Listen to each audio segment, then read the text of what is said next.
प्रभु यीशु मसीह के नाम में आपको अनुग्रह, शांति और आशीष मिले।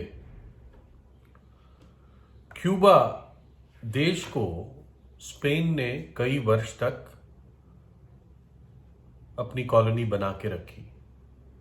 जैसे 200 वर्ष तक भारत को इंग्लैंड ने कॉलोनी बना के रखा, और भी जगह उन्होंने अपनी कॉलोनीज बनाई थी। वैसे ही क्यूबा एक स्पेन की कॉलोनी थी।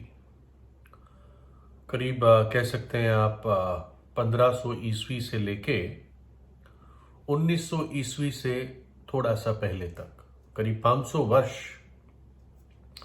400-500 वर्ष स्पेन ने क्यूबा पर राज किया। लेकिन उसके बाद अमेरिका ने हमला किया और स्पेन और अमेरिका के बीच में युद्ध हुआ, और फिर अमेरिका ने क्यूबा को जीत लिया, स्पेन के लोगों को बाहर किया। तो इस युद्ध की एक घटना है। आपने सुना होगा कि अमेरिका का एक राष्ट्रपति पुराना, उसका नाम था प्रेसिडेंट रूजवेल्ट, और उस स्पेनिश वॉर में प्रेसिडेंट रूजवेल्ट एक सेना के कर्नल थे। अभी तक वो राष्ट्रपति बने नहीं थे, शायद बाद में रिटायरमेंट के बाद उन्होंने राष्ट्रपति बनने का सोचा होगा, मुझे नहीं मालूम। लेकिन इस समय वो एक आर्मी के कर्नल थे, अमेरिकन आर्मी के, और उनके नीचे कई सारे सैनिक थे, और अच्छे आदमी थे। सैनिक के साथ उनका बहुत ही लगाव हो चुका था।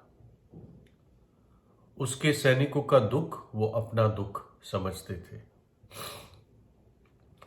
तो इस युद्ध में कई सारे बीमार पड़ गए, किसी कारणवश कई सोल्जर्स बीमार पड़ गए। तो उसी कैंप में एक नर्स थी जिसका नाम था मिस बार्टन, क्लैरा बार्टन। और ये नर्स भी बीमार, इसके पास अलग सोल्जर्स थे जिनका उनको ध्यान रखना था। तो ये मिस क्लैरा बार्टन, जो उनको सौंपे गए थे सैनिक, उनका ध्यान रखती थी। लेकिन प्रेसिडेंट रूजवेल्ट के जो सोल्जर्स थे, सैनिक थे, उनको सामान की और अच्छी दवाइयों की और इस प्रकार की चीजों की कमी पड़ रही थी, विशेषकर खाने पीने की चीजें की। मतलब जो पौष्टिक खाना उस समय चाहिए था वो नहीं मिल पा रहा था, और मिस क्लैरा बार्टन के पास काफी सामान पहुंच गया था। तो ये वही स्त्री है जिसने काफी कुछ रेड क्रॉस सोसाइटी के प्रति कंट्रीब्यूशन किया। आपको मालूम है, रेड क्रॉस सोसाइटी जहां पर भी संसार में, दुनिया में कहीं भी कोई ऐसी मुश्किल आती है, लोग घायल हो जाते हैं और कोई बाढ़ आ जाती है, भूचाल आ जाता है, तो रेड क्रॉस एकदम लोगों को मदद करने के लिए पहुंचता है, खून का अरेंजमेंट करता है जिसको खून की ज़रूरत होती है। तो मिस क्लैरा बार्टन उस टाइम उन्होंने बहुत कंट्रीब्यूशन रेड क्रॉस को किया था, इसलिए वो एक जानी मानी बहन है। तो Colonel Roosevelt Miss Clara Barton के पास गए और कहा कि मुझे कुछ सामान मेरे सैनिकों के लिए कृपा करके बेच दो। उन्होंने एकदम मना कर दिया, बोला नहीं हो सकता। तो कर्नल को बहुत बुरा लगा और बहुत परेशान था कि क्या होगा फिर मेरे सैनिकों का। वो अपनी जेब से भी पैसा देने को तैयार था। युद्ध का समय था, क्या क्या मुश्किलें आती है हम सोच भी नहीं सकते। तो फिर उसने पूछा उनको और नम्रता से कि मुझे कैसे चीजें मिल पाएगी मेरे सैनिकों के लिए, कि मेरे बीमार हो रहे हैं, उनको खाना तो चाहिए, पौष्टिक खाना चाहिए। तो मिस क्लैरा बार्टन ने कहा, कर्नल सिर्फ मांग लीजिए। तो कर्नल को एकदम चेहरा मुस्कुराहट में बदल गया, बोला अच्छा सिर्फ मांगना है। तो उन्होंने फिर कहा ठीक है मैडम, मैं मांगता हूँ, मेरे सोल्जर्स के लिए आप कृपा करके कुछ पैकेट्स दीजिए। और एकदम उसको मिल गए, है ना। तो कर्नल की गलती ये थी कि वो खरीद कर ऐसे मुश्किल के टाइम में पैसे के एक तौर से जोर से अपनी मदद करना चाह रहे थे अपने लोगों की। लेकिन मिस क्लैरा बार्टन ये सबक सिखाना चाह रही थी कि सिर्फ मांगने से ही मिल जाता है, सब कुछ पैसे से नहीं होता। और यही चीज मुक्ति के बारे में है। जो परमेश्वर मुक्ति और उद्धार देता है, ये पैसे से नहीं खरीदी जा सकती, ये किसी भी चीज से खरीदी नहीं जा सकती। कोई सोचता है कि बहुत प्रार्थना या दुआ करके स्वर्ग पहुंच जाएंगे। दूसरा सोचता है कि मैं कोई शपथ ले लूंगा, है ना, शपथ ले लूंगा कि बाल नहीं काटूंगा या सिर्फ सफेद कपड़ा पहनूंगा या फिर 2 वर्ष तक चाय नहीं पीऊंगा। ऐसी ऐसी शपथ लोग मनगढ़ंत बनाकर सोचते हैं कि मैं उद्धार पा जाऊंगा, मुक्ति पा जाऊंगा।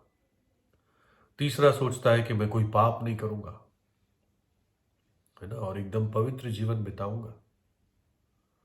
चौथा सोचता है कि मैं कुछ क्रियाकर्म करूंगा, है ना, धर्म कर्म के काम करूंगा, बहुत पूजा पाठ दुआ प्रार्थना करूंगा। लेकिन ये सब बातें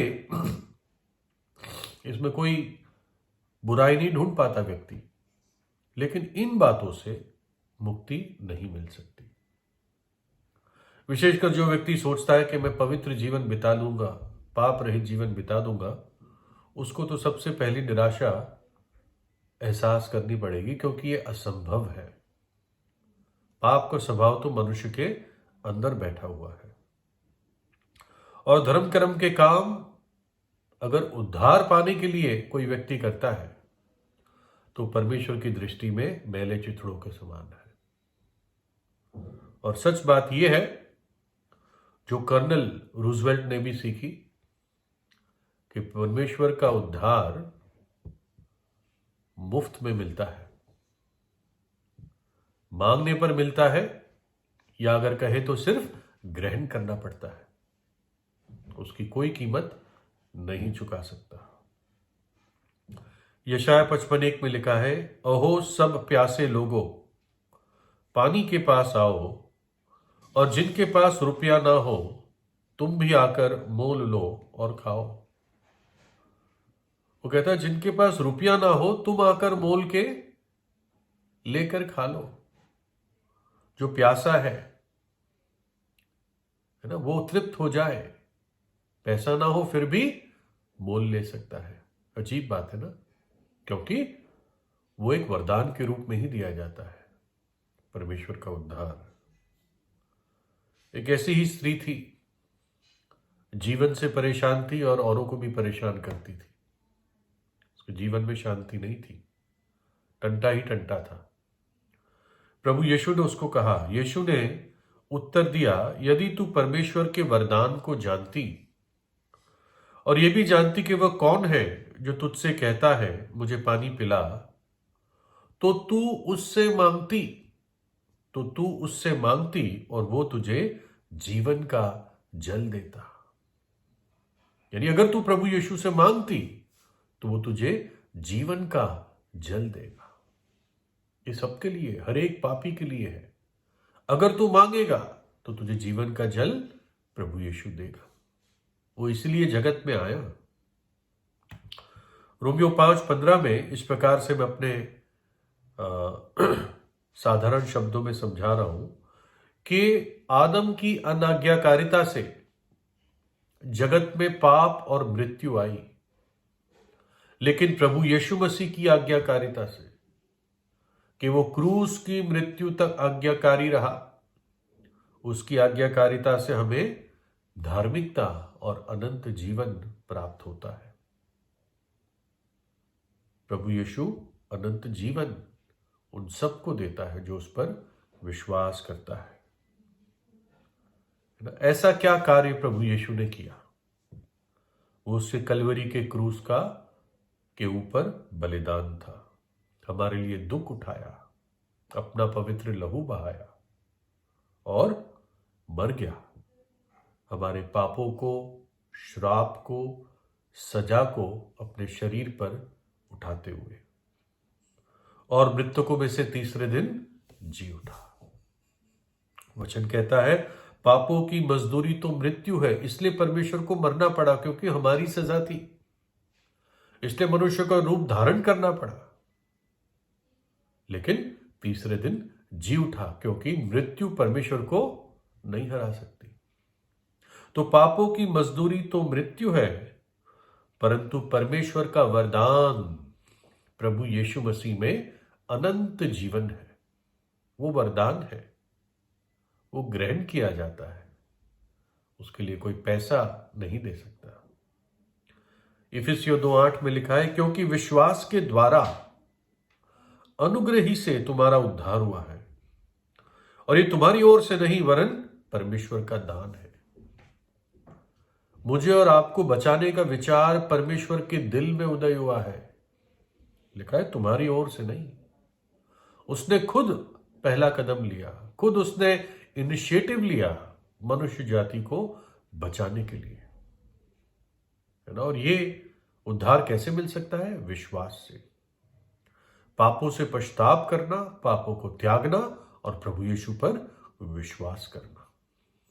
पश्चाताप और विश्वास दोनों जुड़े हुए हैं, एक सिक्के के दो साइड्स हैं, साथ साथ चलते हैं। जो व्यक्ति क्रूस की ओर देखता है, पहली चीज उसको यही पता चलती है क्यों यीशु ने ऐसी भयानक मृत्यु सही। क्यों सही? मेरे और आपके पाप के लिए। और इसलिए जो भी पापी उसके पास आता है और प्रार्थना करता है, प्रभु यीशु उसको अनंत जीवन देता है ना। कोई आप कीमत नहीं दे सकते उसके लिए, यीशु मसीह ने पूरी कीमत चुका दी है। अब तो बस उस अनंत जीवन को ग्रहण करना है, उस उद्धार को, मुक्ति को ग्रहण करना है और परमेश्वर को धन्यवाद देना है। तो प्रार्थना कीजिए। प्रभु यीशु आपको आशीष दे।